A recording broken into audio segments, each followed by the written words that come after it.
just trying to weather the storm through this COVID-19. I'm trying to get Rona up out my house. Yeah. I'm not trying to look at her in the face, but I think we all have been trying to navigate through what I've been calling the Corona storm, which is one of the many storms of life that we have been dealing with this 2020.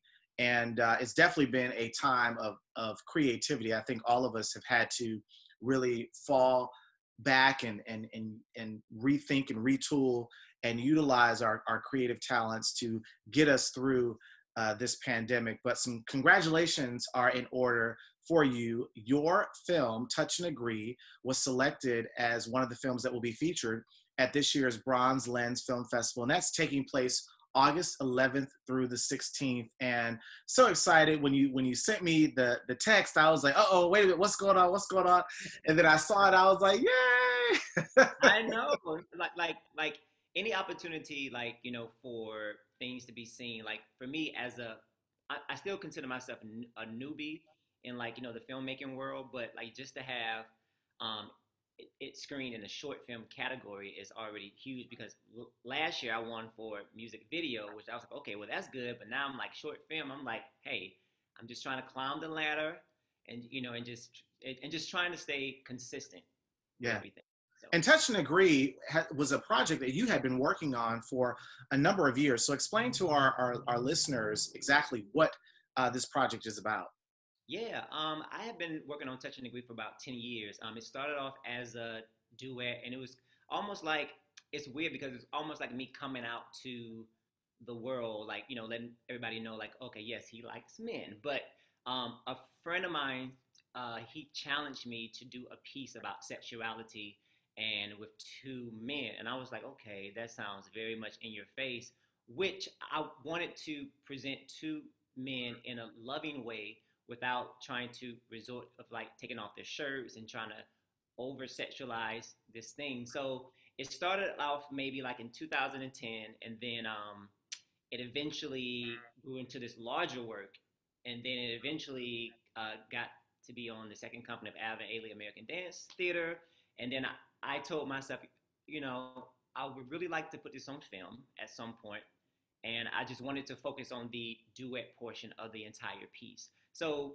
this film is that adaptation of that, and I like it. Yeah. And I think it's dope. And this was actually, you premiered this at the Rialto Center a couple of Yep. years ago with Ailey 2, which is I would say it's the sister company to the main company of Alvin Ailey American Dance Theater. And so to be able to take that from the stage and put that on film, amazing, right? Thank you. Oh yeah, yeah. I mean, it's great because, like I always tell people, film is the way where you can really explore the imagination a little bit more, and you can do things where, like, people, if they see it from like a dance perspective or a dance concert lens, they're like, okay, that was cool. But in film, you get to show like the behind the scenes. Oh, they're in an apartment. Oh, this is what happened. This is why he's acting like this. So I got to really had opportunity just to really expand on those ideas a little bit further. Yeah. And so I want to go back to something that you had mentioned earlier about being able to express LGBTQ love in this manner, as you mentioned a lot of times. And I always say that sometimes when characters are being introduced, it's always kind of quick and dirty. is the way that I describe it. But you're There's actually nothing wrong with that.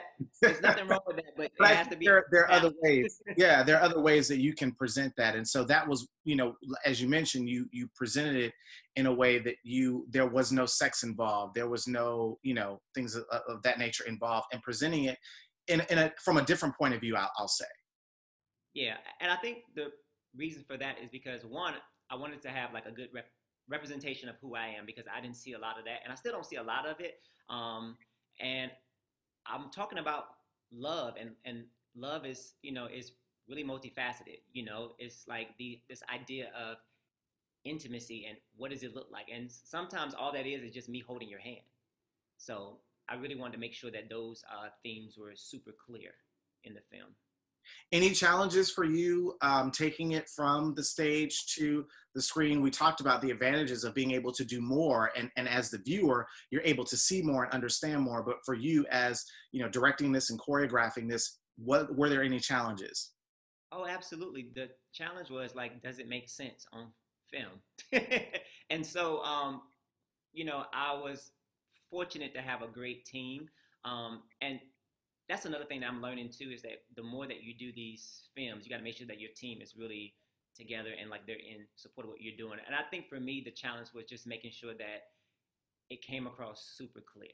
I mean, like there's all kind of stuff. Like we had challenges like with the weather, but that's the beautiful thing about movie magic. You can make it look like it's 7 in the morning, where it's really like 6 at night. So all those things came into play. But no, it just was just really just trying to make sure like the entire blueprint of the film was clear. Yeah. And what's next for you? I mean, as we mentioned at the top of the segment, being in this time of quarantine has also allowed us to be more creative than ever. So what's next for you, or what have you been working on during this quarantine, I'll say?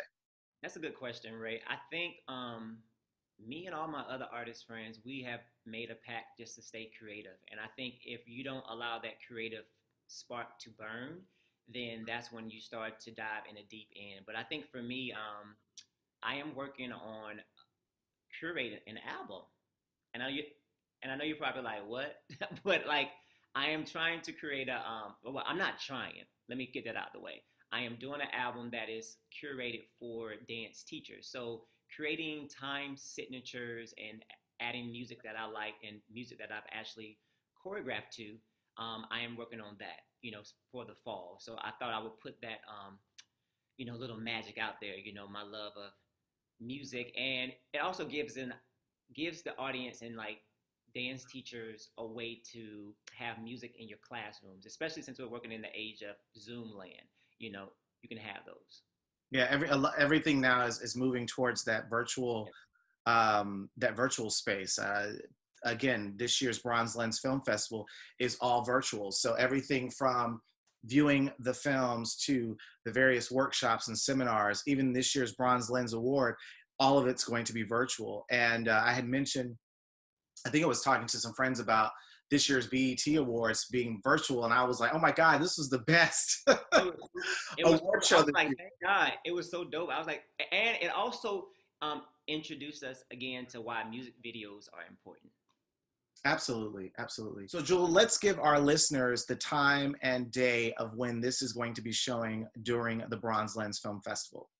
Absolutely. So it's going to be screened August 11th from 10 a.m. to 3:30 p.m. And the cool thing about this year, from my understanding, is that it is virtually free.